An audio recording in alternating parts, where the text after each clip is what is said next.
to All United WFC. It's a bit strange, isn't it? We're nearly at the end of the season. That's a sad thing. Me and Jamie were just talking about this. Can't decide whether the season's flown by or whether it started to drag just a little bit. But there we are. We are on the final WSL game of the season. After Sunday, we were all kind of thinking this game's not going to have much importance. But then Arsenal decided to shock us all on Monday with another, I would call it a freak result, if I'm being totally honest, despite the last couple of league games. So this game does now have huge importance for the Champions League qualifications for next season in terms of the way the qualification works, which round you enter and all the rest of it. So as you can see, I've got two brilliant people with me, and Jamie and Keris. Firstly, Jamie, how are you doing? It's been a long time. I don't think you've been on this side of the channel since it must have been when Bizet signed.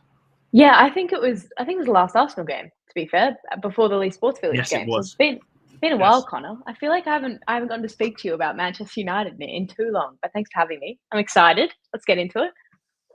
Indeed, lots to get into. I always like playing Arsenal because there's always so much to talk about. And Keris, thank you for hopping on again. How are you doing over there?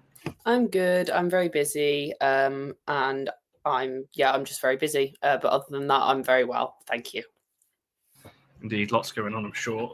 Well, in football related, also lots going on as well.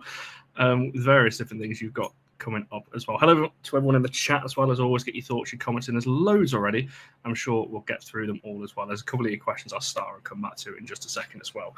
I'll just come to each of you. In fact, no, Jamie, I'll come to you first and just kind of, I guess, if you could summarise quickly, I guess, Arsenal's season. We do this a lot when we get a kind of a non-United fan on to, I guess, talk about it. But how would you summarise Arsenal's season so far? Obviously, the last time you were on, I can't remember whether Jonas was still in charge or not. No, it wouldn't have been. No, it would have been René at the time. But a lot's changed since then.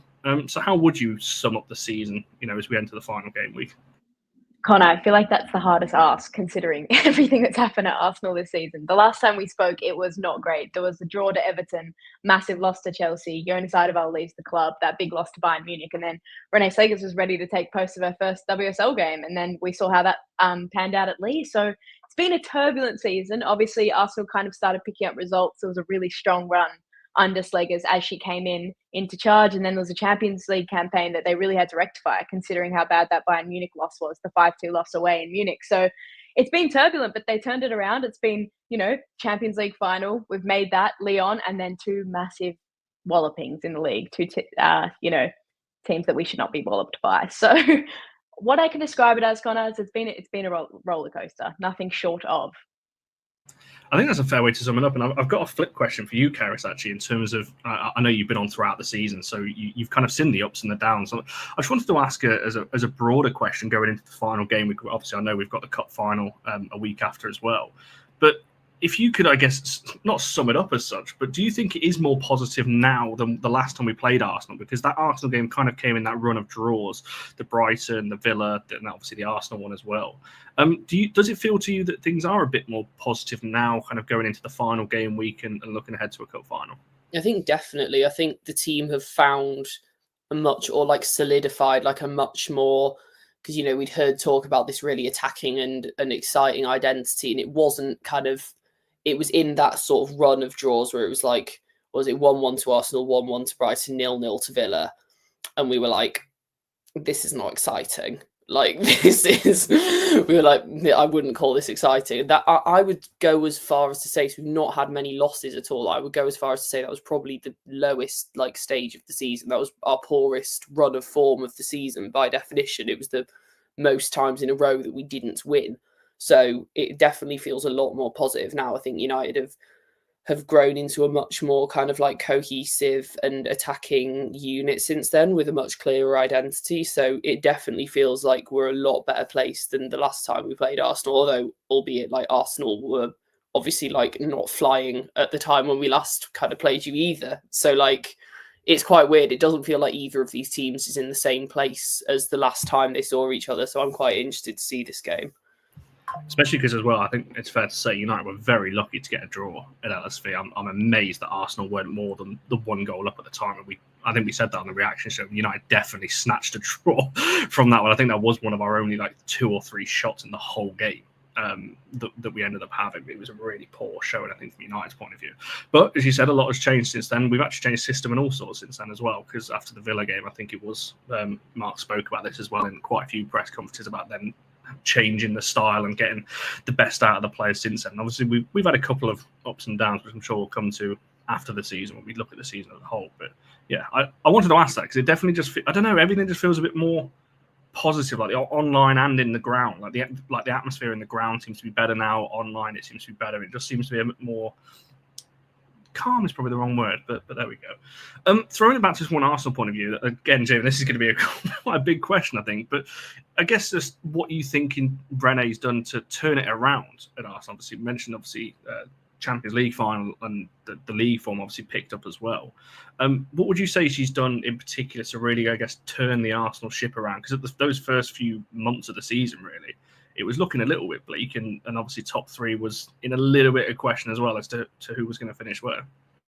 Yeah, definitely. She came in, we were sixth in the table. Obviously, again, like I said, Champions League was looking like we were going to get grouped. We weren't going to even make it out of that. It felt like, and speaking to a lot of the players, speaking to everyone kind of around the Arsenal system over the last 6 months, a lot of what they've said is what René has done is just given the players freedom and happiness to play football again. And it hasn't been like a slight at Jonas Eidevall and his system, but it does feel like we looked at Jonas and he was a good tactical manager on a micro scale. The macro stuff he couldn't get right. Whereas René, before she took charge of Arsenal as on an interim basis, she was the assistant coach, but she worked like one-on-one with players in terms of player development.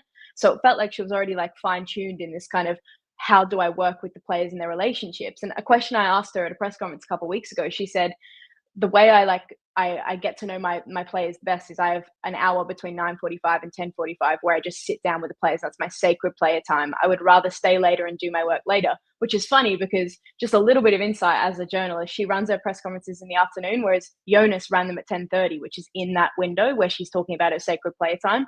So it feels like she's kind of just like connecting to them as people. And a lot of players have echoed it. Alessia Russo, Beth Mead, Caitlin Ford, Lee Williamson, they've said she's letting us like play football the way we want to. We love football.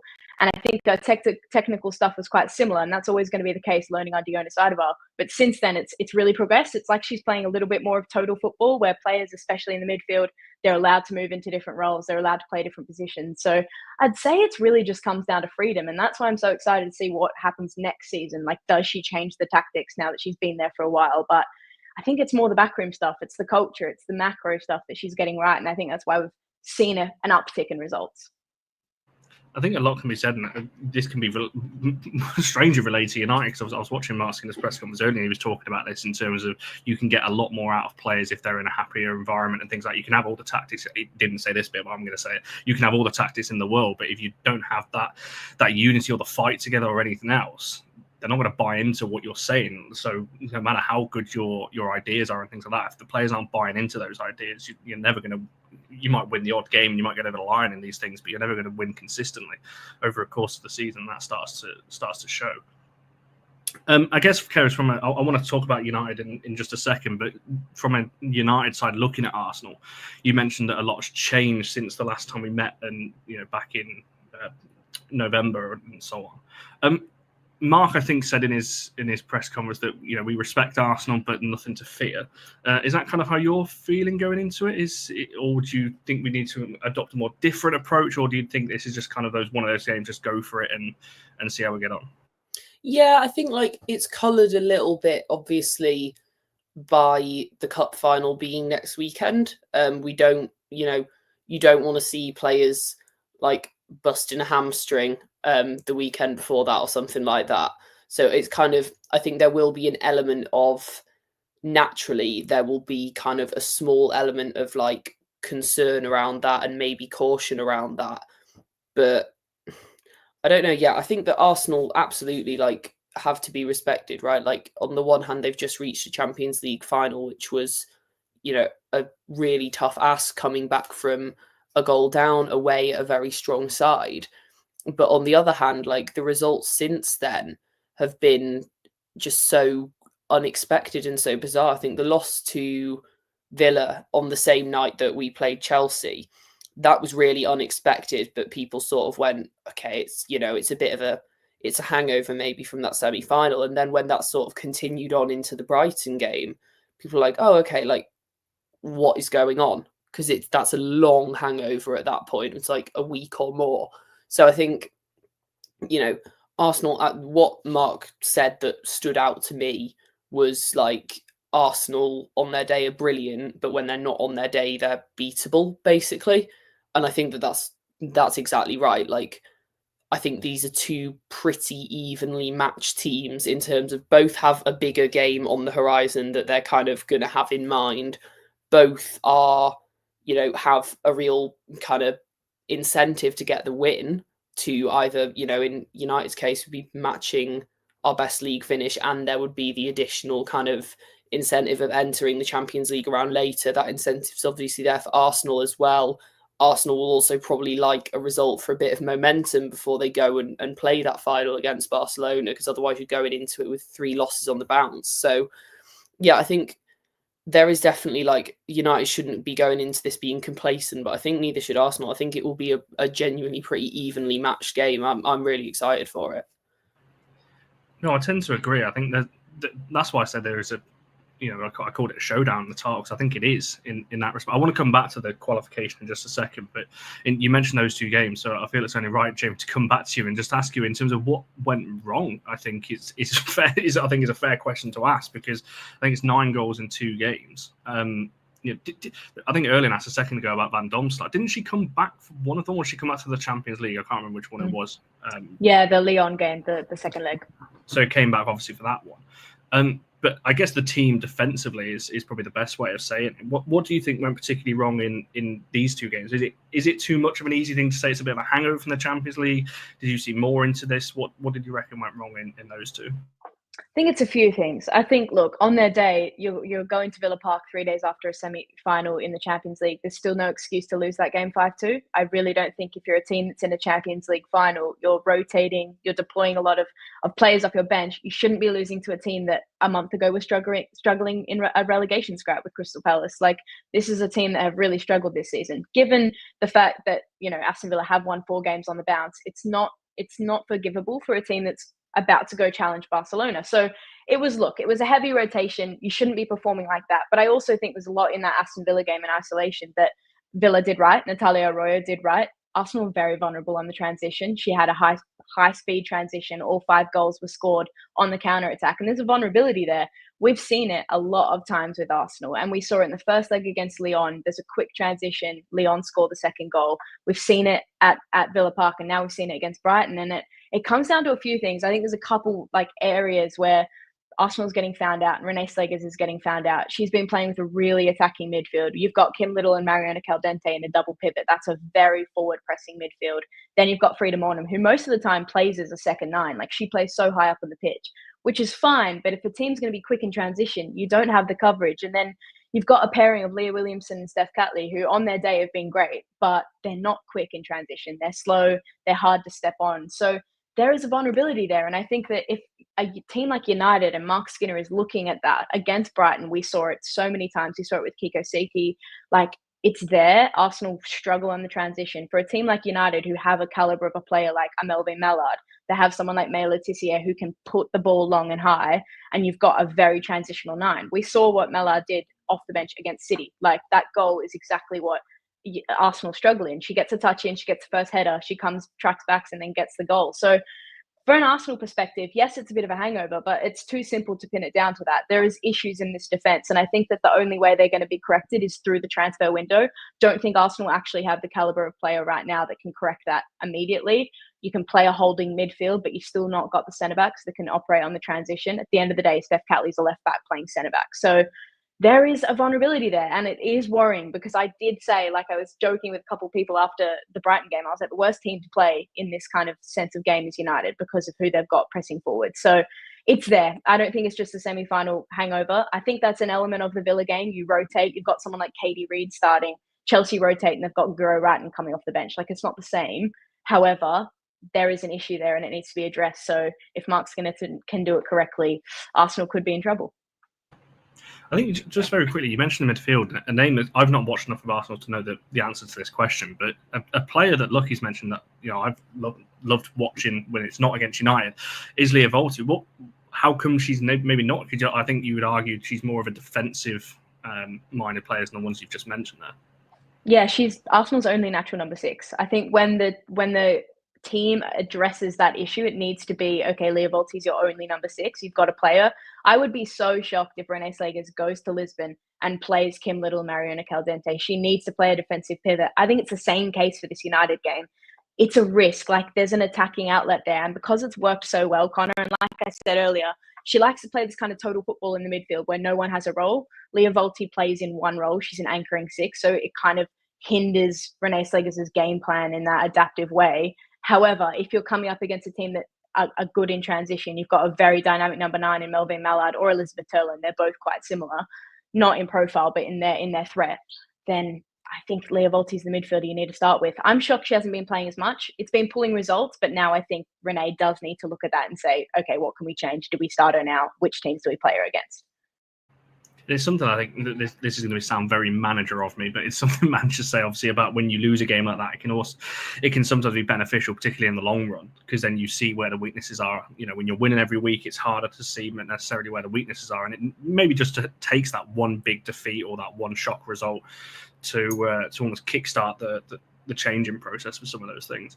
I know there's a lot of questions talking about our right-hand side. I want to come back to that from a United point of view in terms of what we would do there. But Keris, I guess just from an attacking point of view, Jamie just mentioned a couple of the vulnerabilities there from Arsenal setup. United this season, I think it's fair to say, the stats would show it, have not been blessed in attacking quality or goals. You know, so I think we still are the team in the top 4 that scored the least. I think chances created, we're one of the lowest as well in possession in the final. That every attacking metric in the final in the top 4, I think we're lowest when you compare it to those sides. So how do United, I guess, purely from an attacking point of view, get in behind Arsenal? Is there anything you would change personnel aside from the City game or anything there? I do think that Melvin Mallard really showed against Chelsea kind of like the movement that she adds. I think Turland is she's a great striker, but a very sort of like physical striker and a very decent like one-on-one striker. Whereas I think Mallard, rather than kind of entangling herself in those duels, she has that kind of movement in between the lines, which I think could be really valuable tomorrow, especially if she can create that sort of, I'm going to sound like Mark Skinner here because he loves to use this word, but if he can create that like chaos, then sort of like, and just unsettle that defence a bit, because they are a bit shaky at the moment. Like shipping 9 goals in 2 games is shaky, right? So like, I think that Mallard coming in, I would see as a good idea. But yeah, other than that, like, I think that United need to remember how good we can be at pressing. Like, that's something that I think I would argue was underutilized to an extent in the last couple of games, especially considering like how well the press worked against City at the Etihad, and in some of our other games this season. Like, I was surprised to not see us press as hard. We did at times, obviously, but we weren't pressing kind of every time against Chelsea or against City. It felt like we were trying to strike a balance, and maybe we could have done that a little bit better. But obviously there's the consideration in there as well of we do have an FA Cup final next weekend. So are you going to go man for man on every... You can't. Like, you've got to kind of keep a little bit back in the tank. So I'll be interested to see how we kind of try and strike that balance. But I think the press is something that we know it's a strength of ours, and we know that at the minute that is a weakness of Arsenal's. So I think also we need pace on the wings is a really, really obvious statement. But like we've seen, Jamie was mentioning, like the Arsenal are vulnerable from counter-attacks at the moment. If we can kind of take advantage of that with some proper speed on the wings, I've got faith in United's wings to do that. Then there are ways around Arsenal. I think United are very aware of that, and I would argue their confidence is higher at the moment than Arsenal's. I think if they get the first goal tomorrow, then that can create a real sort of nerves at the Emirates and kill that atmosphere a little bit. Maybe then I think that's the way to kind of get at them. Yeah, I tend to agree. I'm not quite sure what's happened to our press this season, because we show it in games, and and I don't think we're a team completely blessed with pace at the moment. Obviously, with no Jade, Mark's confirmed obviously for tomorrow as well. That's one of our quickest players out, and unavailable as well. So I think we lose that from that point of view. And I don't think we've got loads of pace in the squad. I think I agree with you. I think Mallard is definitely more of a mobile forward than Turner. I think Turner is more of your out and out proper striker. Just put your crosses in, to get on the end of it kind of thing. So I want to kind of come back to that when we talk about the right hand side. It's very rare I single people out in the comments. However, Imara, it is so great to have you back. It's probably only been a couple of weeks. It might have been months, but it feels like it's been such a long time since I've seen your name come up in the comments. So of course you come back for the for the United Arsenal game, being our Arsenal representative, which is what that comment was referring to. It was nothing that you've said wrong, Jamie. That was purely just in respect of having Imara back in the chat. So yeah, of course you had to come back for this one. Absolutely. Maybe it was the last Arsenal game you were in, but no, it is really good to have you back in the chat. That's for sure. Jamie, throwing it back to an Arsenal perspective, then, in terms of season as a whole, Arsenal's, I guess, key player. That's always a hard one to pin out because we've seen obviously Russo picking up a couple of awards recently and things like that. I want to ask you separately about her. You might say Russo is your answer, but in terms of if you could highlight one, maybe two players as like the key for Arsenal if you're going to win tomorrow, who would you say that is? I think I would be absolutely lying if I didn't say Mariona Caldente. She has been unbelievable for Arsenal. I think arguably one of the best players in the league. I don't think many people would argue with that sentiment. She's obviously, like, the signing of Mariona Caldente for free on a free transfer is something that Arsenal should be very, very proud, but grateful that it kind of fell into our laps because she has just been unbelievable. Like, I think that you look at the teams in the WSL and there's really, really good quality in this team, but Mariona Caldente is one of those players that truly just like lifts the level of everyone else around her. And I think when Arsenal are struggling, when they're in tight spaces, whether that actually be metaphorical or physically on the ground, she just finds a way out of it. Like, she finds a way. You need a player, if you're going to be a world-class team that want to challenge in these massive tournaments, challenge in Europe, you need a world-class footballer that can lift those levels, pull like a rabbit out of the hat sometimes. She's been unbelievable. Like, some of the goals she scores, even when we were getting walloped by Brighton last Monday and it was like 4-1, and in the last minute she just like pops one top corner, and that's like 4-1 down. Everyone else is leggy, they're tired, they're not running anymore. Like, she's just so magic to watch, and she's just so good on the ball. Like, one of those players I think football fans just appreciate watching her play. I think I'll move over from Mariona Caldente because otherwise I'll take like 60 minutes of the time speaking of her. But I'm going to also highlight Emily Fox. I think that she's another player that's really integral to Arsenal. Yeah, there you go. We talk about pace in the channels and how, United need to pick up pace in the channels in order to beat those fullbacks, because although the centre-backs are not the fastest, Fox and McCabe kind of do have that in their arsenal, but especially Fox. She's so rapid. And it's just her work rate and her discipline to push up high in the line, help either Beth Mead or Chloe Kelly, and then drop back defensively. Emily Fox is she's a workhorse. She doesn't stop running. So, yeah, I'm going to say Mariona and Emily Fox. They've been unbelievable. And I think, again, to be able to get those players in, free transfers, I don't think Emily Fox gets spoken about enough. A lot of the attention's on Mariona, but a lot of the attention's on players like Alessia Russo, Lee Williamson. But, yeah, Emily Fox doesn't get enough hype. I think she's phenomenal. Yeah, I think Caldente as well. I think we were talking about this just briefly off camera that, well, for me, looking at Arsenal from the outside, I think she has been Arsenal's best player this season. I don't know what her numbers are now, but it was ridiculously good just in the league alone. When you start expanding that out to all competitions, it's even better from that point of view. And obviously Emily Fox as well, a player, as you mentioned, when you're talking about speed, that right-hand side is pretty haunting at times when it comes to that one. I'm going to flip this question. However, there's another question for you, Jamie. In the comments. Yeah. Says, has she played? I'm yeah. Season. Jenna she's not played a lot, to be honest. She played our FA Cup game against London City in the midfield, because before we signed her, she has always been in midfield at 8 or 10. She went to the NWSL for 2 years for Gotham and played left back, became a full back. We signed her as a left back, but her debut game, she played in the 8 for us against LCL.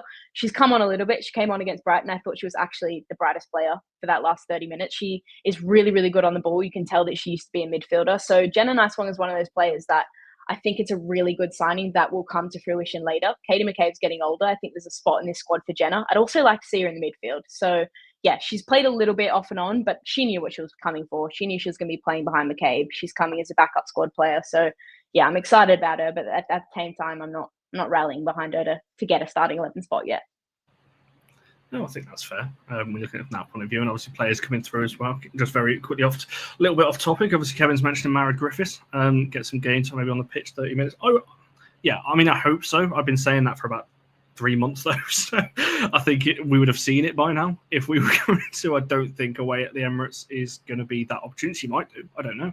Maybe with one eye. Obviously, Rachel Williams is unavailable as well, so we're already down an attacking option from that point of view. So Marad is really our only other attacking option from the bench. So maybe we can need some fresh legs. I'd like to see it. So you're not against that.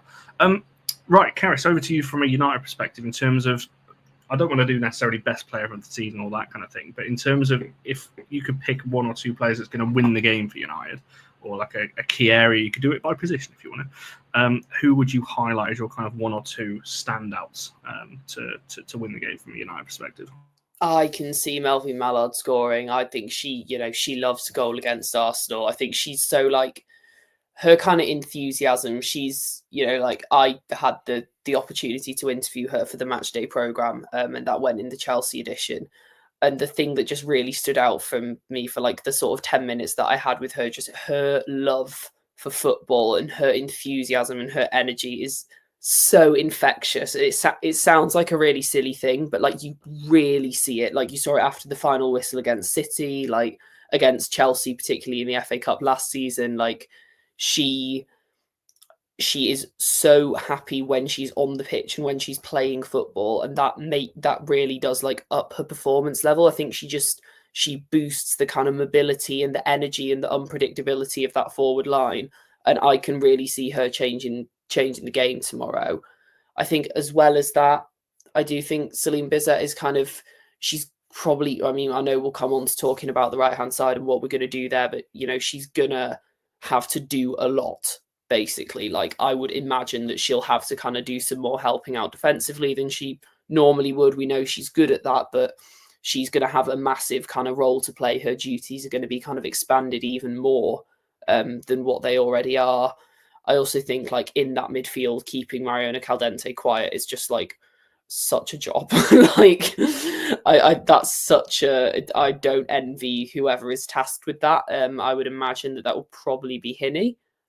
So that will be kind of a really key area for us to focus on as well, because she is definitely like, yeah, there you go. Like I definitely see Caldente as like the player that I am most worried about, because she's just such a good player. Her quality on the ball, kind of her shooting vision is just incredible. So having someone like Hinnie who is nice and like mobile and agile and can stop her getting that shot off in first place, I think that will be really important. So those are the areas that I would focus on.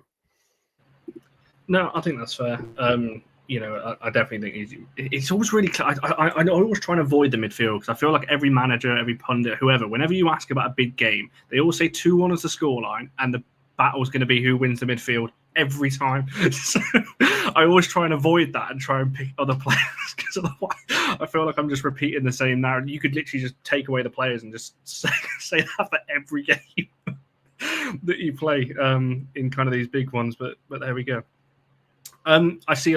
Let's quickly talk about this right hand side, because a lot of people are asking about it, and there's another one there in terms of who will play right back. What's going on? We can still hear you, Connor. So ask the question. Yeah. Do you know what's going on? I've knocked my cable out again. Oh no. So you'll have to bear with me while I sort that out for a second. That's what we call a skill issue in the business. But Karis, who would you start on the right hand side? So yeah, I mean, obviously we know we've got no Jade for this game at least, which is a massive miss and a massive shame. So, and then Aoife Mannion's suspended, isn't she? So she's the natural backup. She is also not there. So it's a bit of a conundrum. But I think all we can really, the only option that really springs to mind, unless we fancy kind of we could put Janssen back into a centre-back role and move Laetitia out to right-back. Like, she has occasionally kind of played right-back, and Serena Vegan Caesar as a right-back, etc., etc. That's one option. Celine dropping back into right-back is another option. None of them are perfect. Yeah, it's genuinely a really difficult one. It's really irritating timing that one of our right backs got injured and the other got sent off in the same game.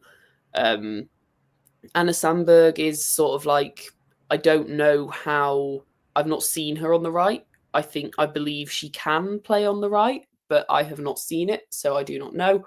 And then those are the options. Really, is kind of shifting Maya out or moving Celine into right back. I think are the two options that I would expect us to kind of be considering, and I would guess that we would put Celine at right back.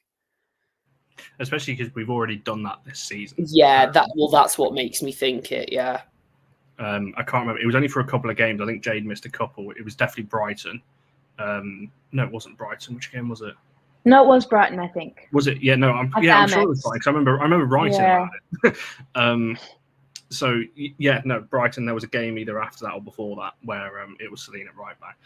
Jamie, I'll throw the same question to you in terms of what you would, if you were masking, and what would you be looking at from that right hand side? Because if you move Celine to right back, I mentioned about Rachel Williams is not going to be in the squad either. We're not blessed with attackers anyway. There's only Mallard, Turlands, and Galton as your only other senior forwards. Obviously, then Mara Griffiths.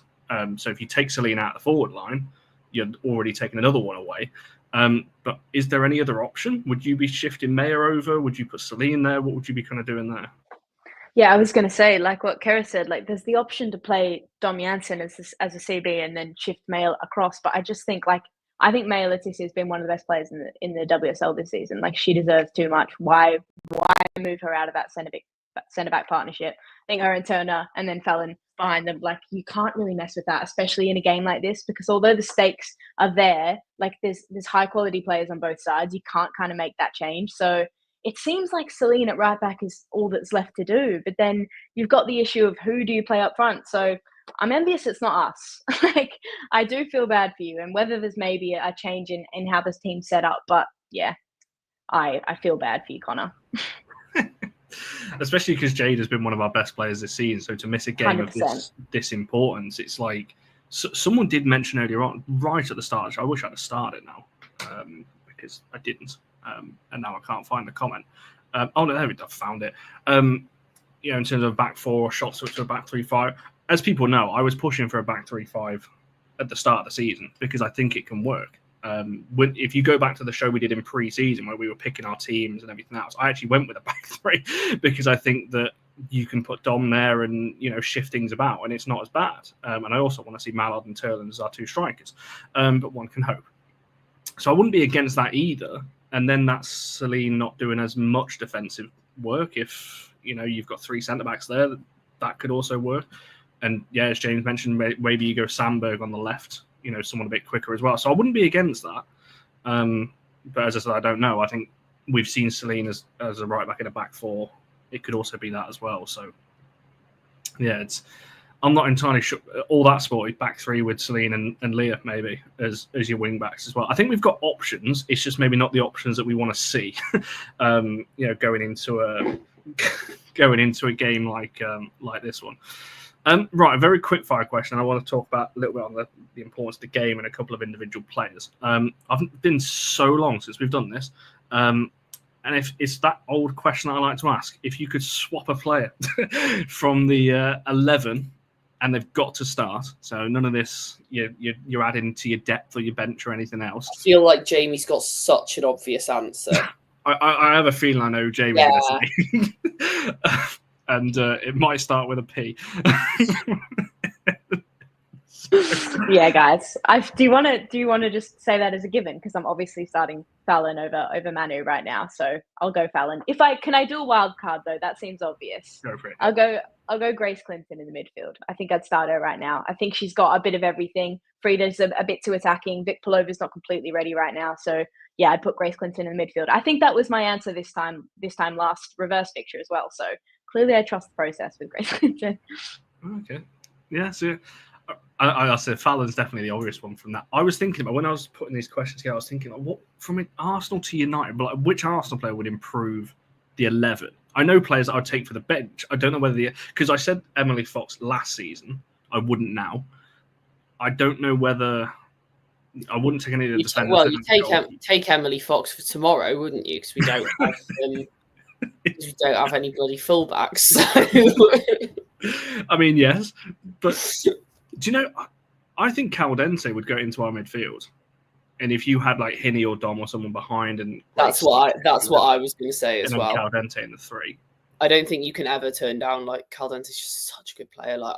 She's one of them players that as a fan of a team that are playing against her, you really don't want to see her. But like as a football fan, you just love watching her play. I think her technical ability is just unreal. So I would take her. Yeah, well, James going set piece coach. Chloe Kelly as well. Obviously, United were fighting to get her in January, so that could be a fight come the summer as well. We did do a combined 11. And how many Arsenal players did I put in the combined 11 back then? I think I only put like two or three. And Caldente was definitely one of them. Who else did I go for? I can't remember who else I went for because I wouldn't have swapped any of the defenders. Midfield, Kim Little, just because Scotland and get a Scottish player in there. I wouldn't swap the forwards either. Funny you say that, Alan. I'm coming on to her next. I was thinking that. I was like, I can't say Russo or I'll get jumped the next time that I'm seen at a United game. I also genuinely wouldn't swap her in. I like our forwards. And I will just say that I'm going to ask you, Jamie, about Russo now, actually, because I actually think Russo wouldn't suit us anyway in the way that we play. I think she's much better suited to an Arsenal side anyway. So I will just quickly ask you that, Jamie, on her, obviously, like as I said a bit earlier, she's won a couple of awards now. It's obviously up for a few more as well. It's fair to say, I think this is her best goal scoring season, or it's certainly up there if it's not already. In terms of why you think that is, would you say this is her best season, in her senior career?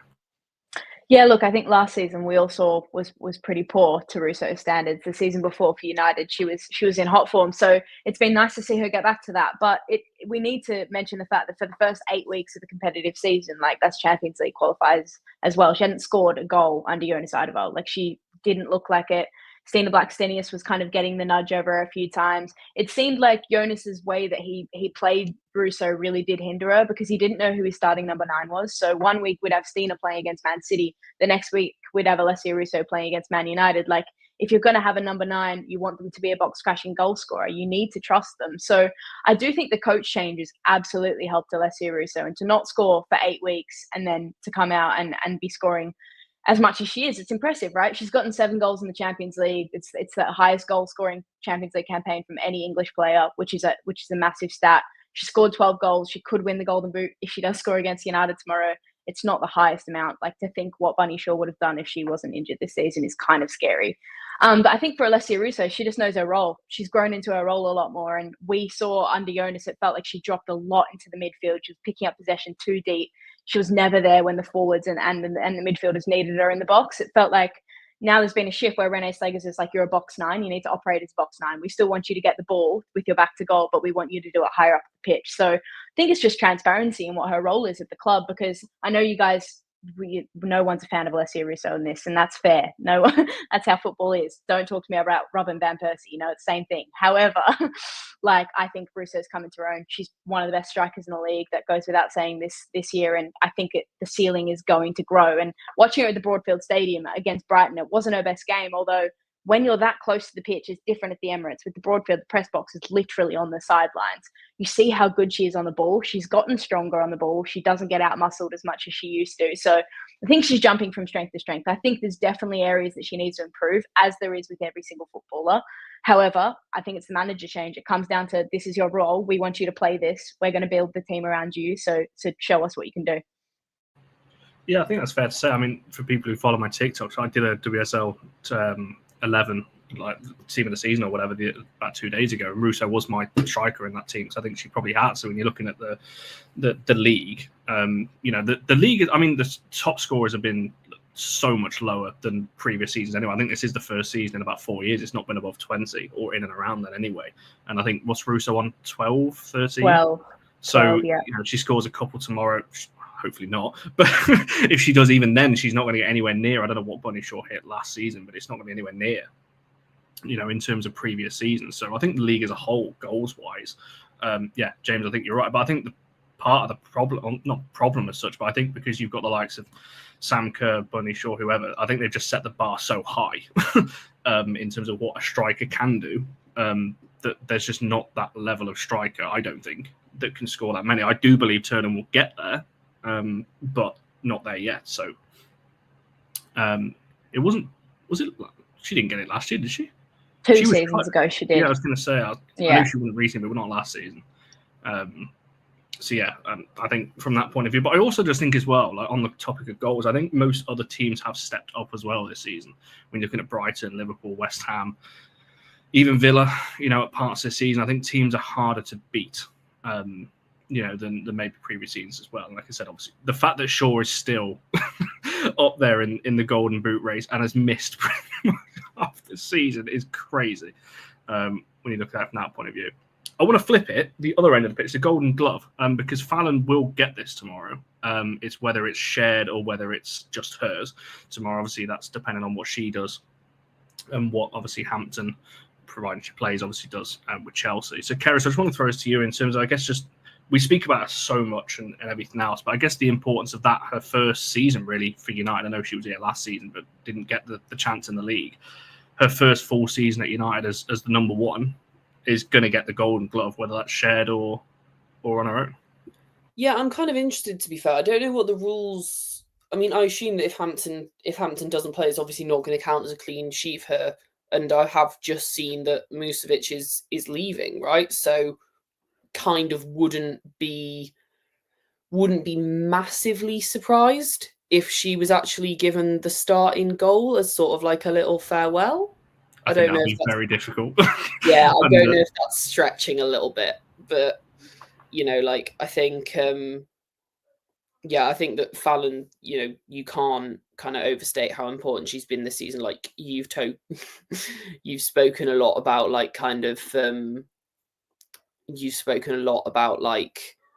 the kind of stats in terms of like our expected goals against versus like what's actually been scored.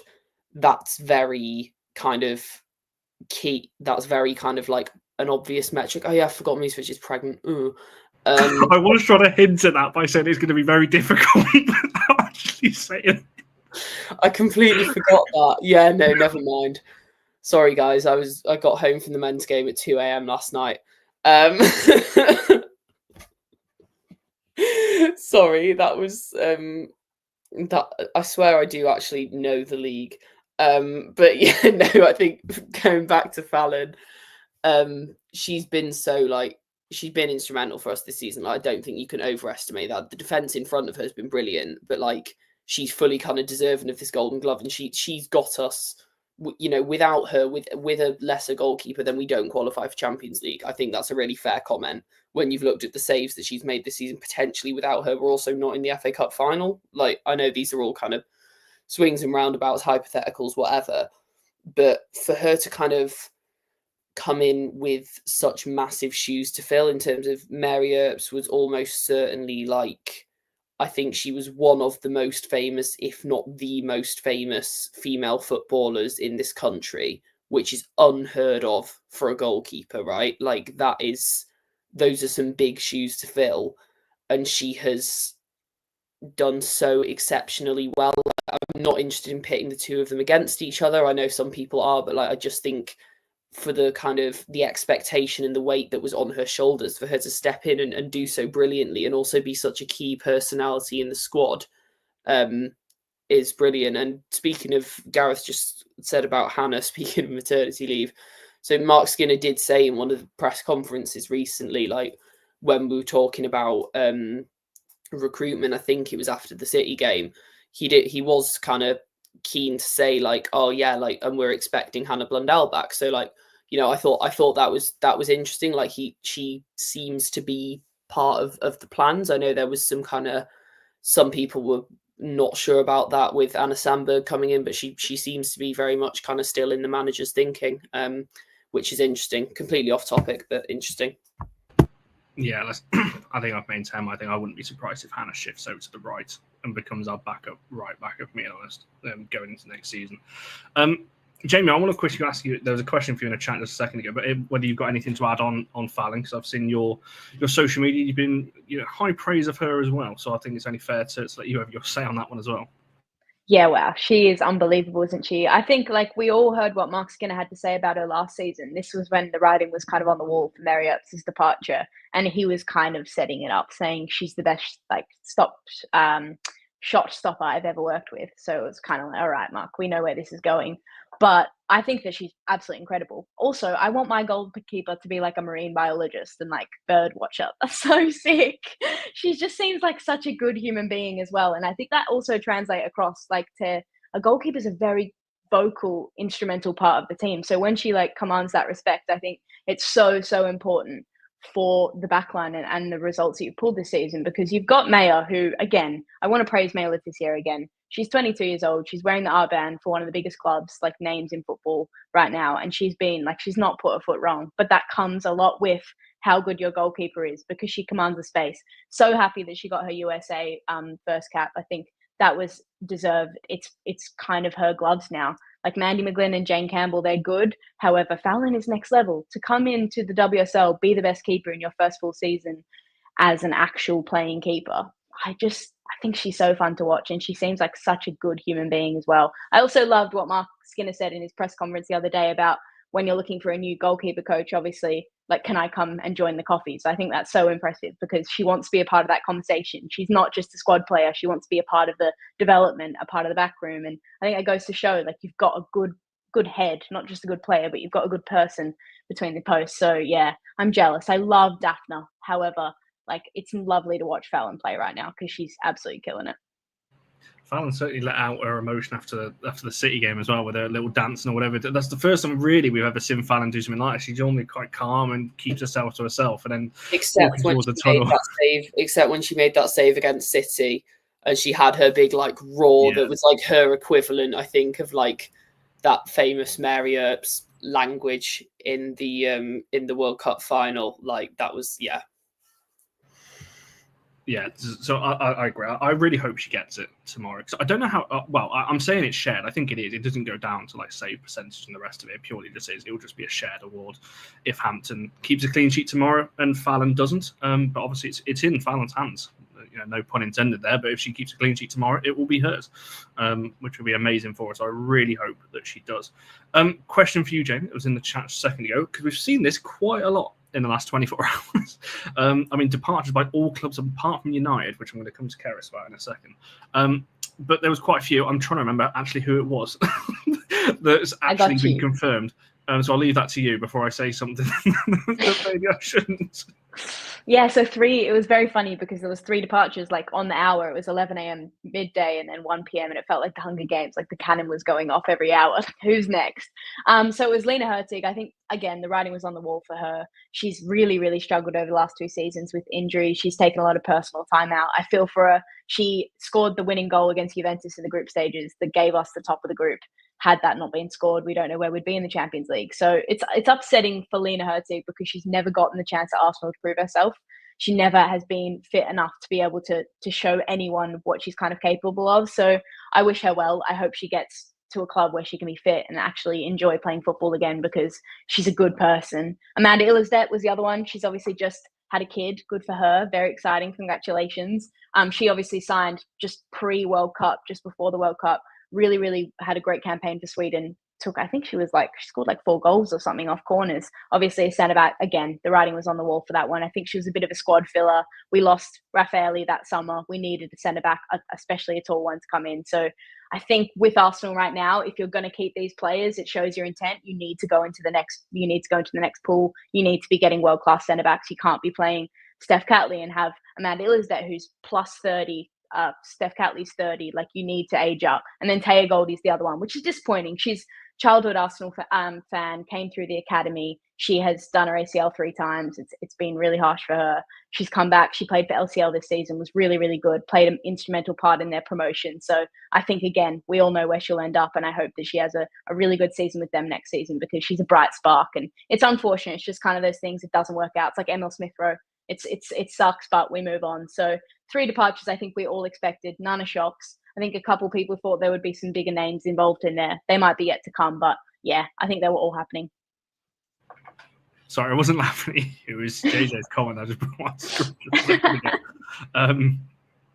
But yeah, no, I tend to agree on that one. And I think just Kerry, just very quickly from a United point of view, as I made a quick joke of it, but it has got a serious point behind it that I'm pretty sure it is every club apart from United, again, that have announced players before the final game of players leaving. Now, I it's pretty clear there are players leaving United this summer. We're not going to go through a summer of 0 departures. I can be fairly confident in saying that on here.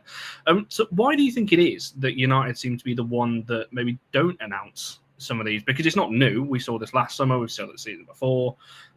Because I don't know. I think it would be nice to have that. I know it's not a home game, our final game, but just maybe like a known thing. You could say goodbye to the players as you do when in the final game. I know it's not officially our final game. We've got the cup final, but yeah, I mean, that's what I was going to say. Like, in all fairness, if I'm being kind of like, if I'm kind of being optimistic towards why they've not announced anything, I would argue that maybe, if you compare the number of United fans that are going to be at the Emirates, the number of United fans that are going to be at Wembley, like Wembley's obviously it's a bigger opportunity to say goodbye, I guess.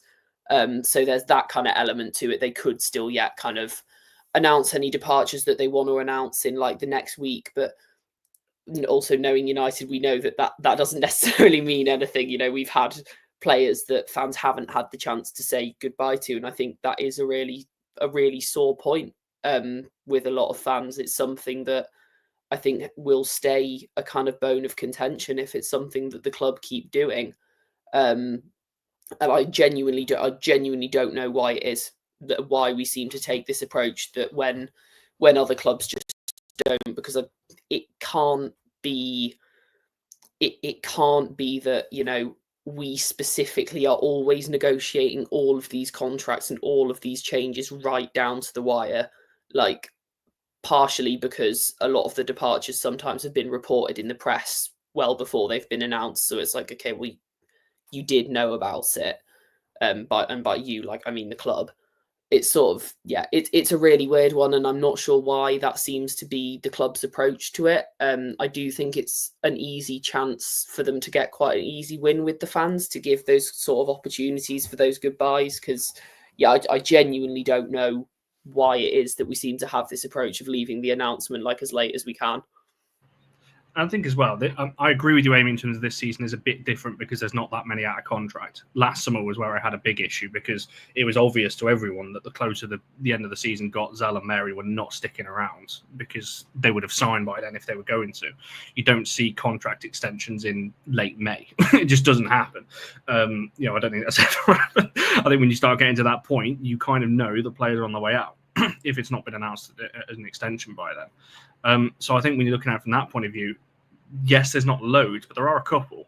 And I think when you're looking at it from that side, I don't know. As I said, we're going to have departures this window.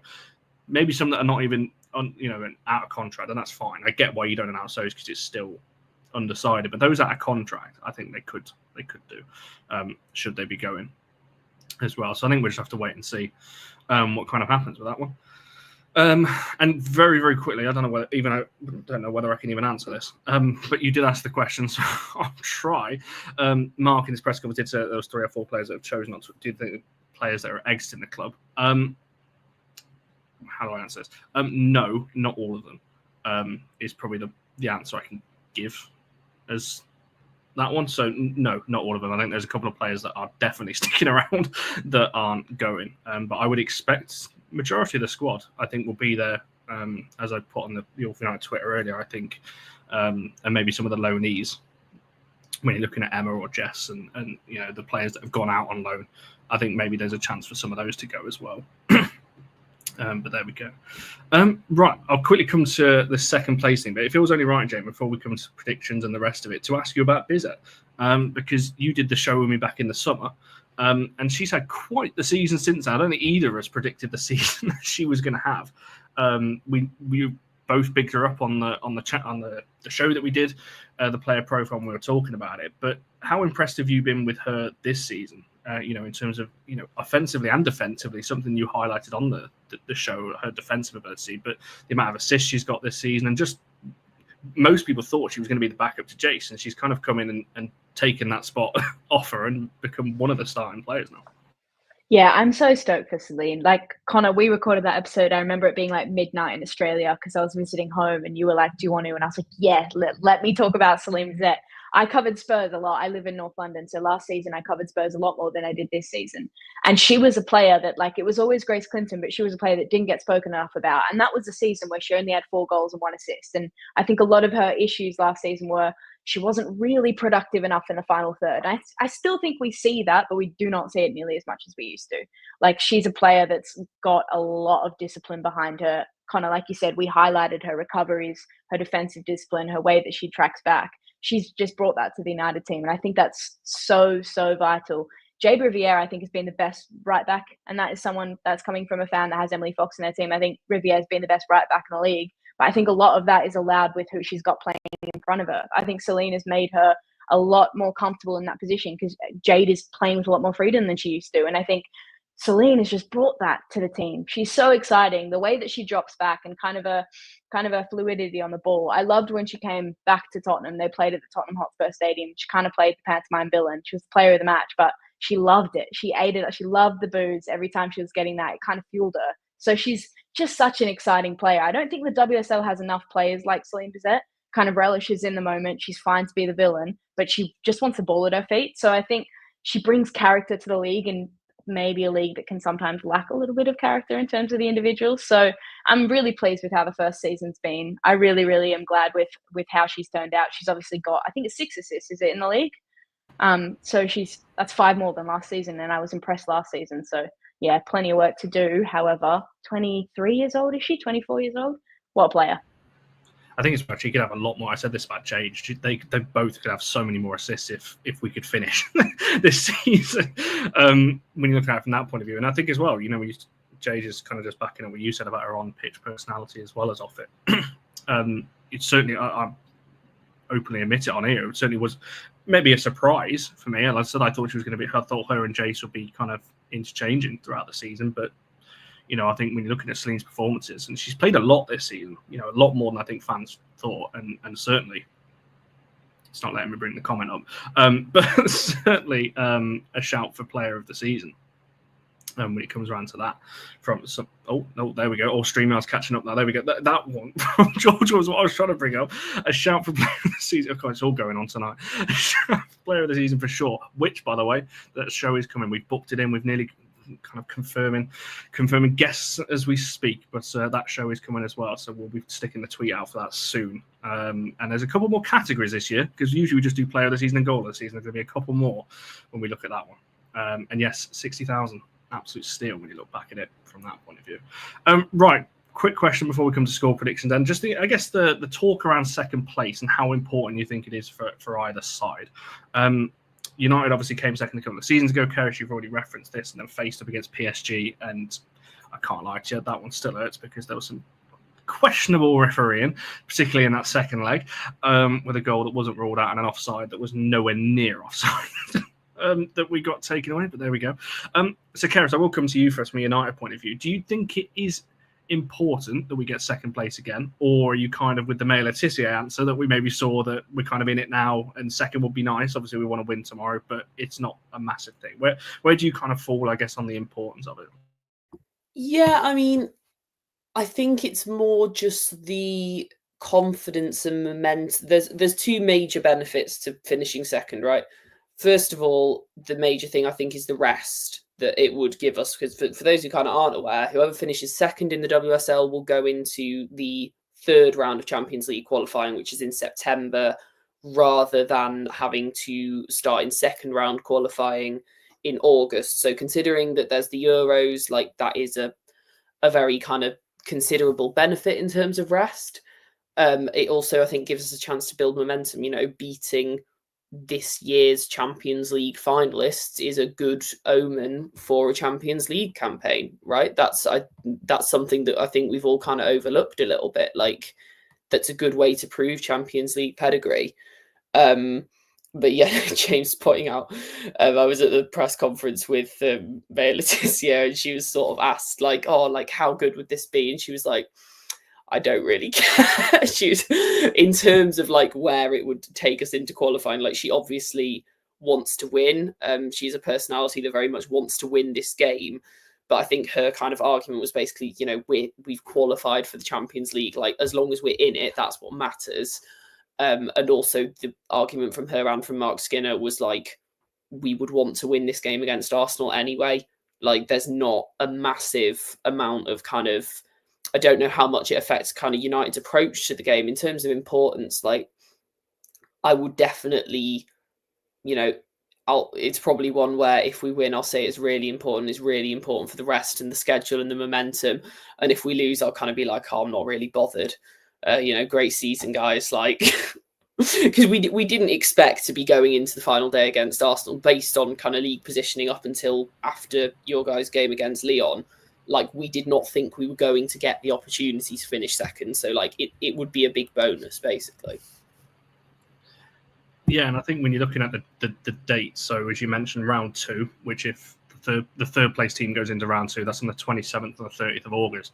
And kind of going back from an Arsenal point of view, I'm assuming, Anna, you're an Arsenal fan, just based on that, because you're saying, and then you're saying, but I don't know, you might be a United fan, I might have just completely misquoted you, but Arsenal obviously had this a couple of seasons ago, when obviously United came into second. So yes, Gareth, it does save 2 matches, that kind of mini section there. So obviously Arsenal know that well in sort of the quick turnaround time after a tournament and going straight into that mini tournament kind of thing on that one. Also, I'm on holiday for second round qualifying. So like if they could consider that, I don't know how much difference it makes to kind of UEFA's planning, clearly not that much, but it would be nice if we just didn't have to worry about that. I know a couple of people that can't go on those days either, so it would make it a lot easier if United weren't on the 27th and 30th of August. But Jamie, I guess the importance of it, and obviously history would say that tournament is not necessarily as kind. You know, it's not as easy to get through 2 rounds, you know, necessarily than just the one. Yeah, honestly, I think I'm speaking from the heart and from the heart only. I hate that mini tournament. I hate it so much. 2 seasons ago, guys, the flashbacks I get from it. I remember being in Ireland. I was like in the middle of nowhere in Ireland, up a mountain, and I'd like climbed up these rocks to get signal, watching that penalty shootout versus Paris FC. And I was just like hearing the commentary, and it was like Alessia Russo missed her penalty, and we'd just been kicked out of the Champions League after making the semi-final against Wolfsburg. So I think just flashback's sake, Connor, I don't want to go near the mini tournament. Hate it, dislike it, hate it, get it out. Don't want to see it. I was also on holiday last time we played the mini tournament against Rangers and Atletico Madrid, which Atletico Madrid are a pretty decent team as well. So you can get some shocks in that mini tournament. I think it will be a bit different with the coefficient now because it's the league phase. It's not the group stage phase. Obviously, we've got the new layout and the format, but I think there's a difference. It's a month. You don't want to come off a big summer at the Euros where a large, vast majority of these players are playing in a summer tournament for really high nations that you expect to progress, and then have to focus on a mini tournament when, if there's going to be turnover, if there's going to be new inclusions. That was Arsenal's problem 2 seasons ago. There was so many new faces in that starting 11 that it just didn't gel yet. It was too soon, and then they'd obviously fallen out. It was shocking. However, I think it was a little bit, you could kind of see it coming. So don't get me near the mini tournament, guys. Tomorrow, yeah, exactly, right? Tomorrow means everything. It's basically the Champions League final. That is quite something. You talk about now for you. I actually don't know the answer to that. I don't think it affects anything, if being honest. Nah, it doesn't. It affects in 2 seasons. If Arsenal are to win, I think actually now that they've made the final, in 2 seasons, it affects the coefficient where all 3 teams go through. So second and third go through to third round qualifying in 2026, 27. So the top 3 of next year have it easy. This year, not so much. There we go. So that's that one. Yeah, Quinn's not a fan either. So, it was good to watch as a United fan. So funny. Super funny. But maybe not from an Arsenal point of view. Right, we can't end this without a quick score prediction then. So let's see where everyone's head's at, where everyone's thinking for tomorrow. As I said, the cliche is 2-1, so I know that someone on the panel is going to say that. It might be me. So we'll wait and see on that one. Who wants to? I'll let either of you go first. You can fight it out, whoever wants to jump. Oh, you, Karis. No, I thought that was you unmuting to go first. All right. I think it's going to be 2-1. The battle's going to be won in the midfield. No. I do. To be fair, 2-1 would probably be fair. But I'm going to be really optimistic. I'm going to say 2-0 to United, so that Fallon definitely has her golden glove and she doesn't have to share it. I think that's fair. That's fair. I just think United's, the transition's an issue. However, I think if Celine has to drop back, the forward pressure isn't as high. So I'm going to go 3-1 Arsenal I have to. I can't tip United. Sorry, guys. I don't know why that surprised me then. I don't know what I was expecting you to say, but it wasn't that. Yeah, like Jamie, you've been so friendly that I thought we were like, whoa. Sorry, guys. I was lying this whole time. I was going to say, lured us into a false sense of security there. I don't know why I thought you were going to go for a United win. I should have known. 3-1 it won't be like last season.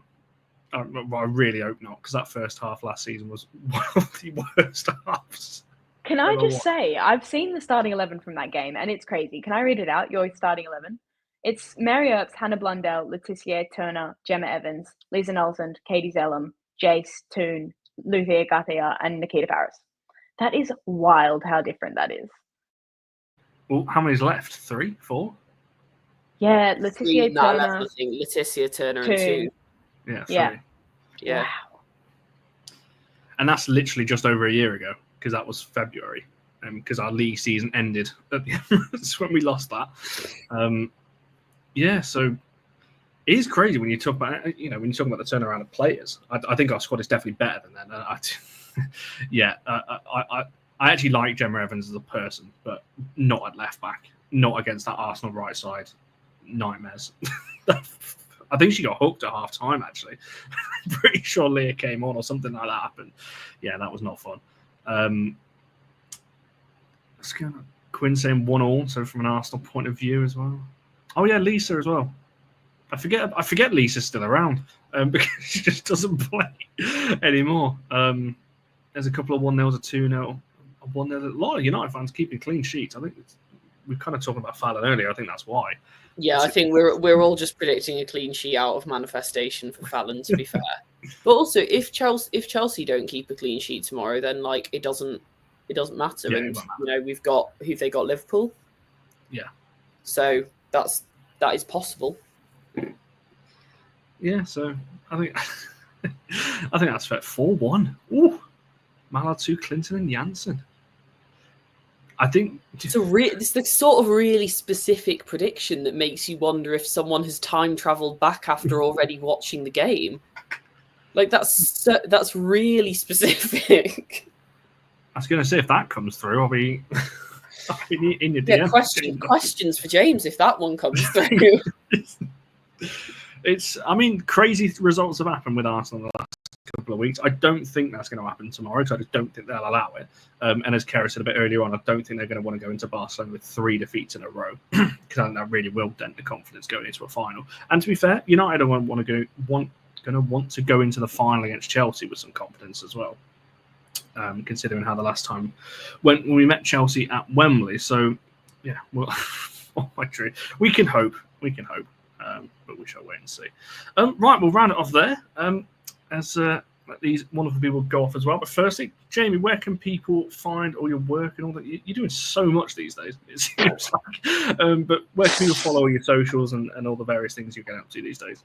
Yeah, just go head over to my socials. I'm chronically online. So Jamie Spangher on basically everything. Go find me. You'll see what I'm doing. You'll see what I'm writing. I'm everywhere. I'll be at the Emirates tomorrow. So if you're there, come say hello. There we go. And Keris as well, for people who maybe want to catch up with what you're doing now, because you're doing all kinds of things. I'm doing a lot of uni work is what I'm doing at the moment. It's not that interesting at the moment, I'll be honest.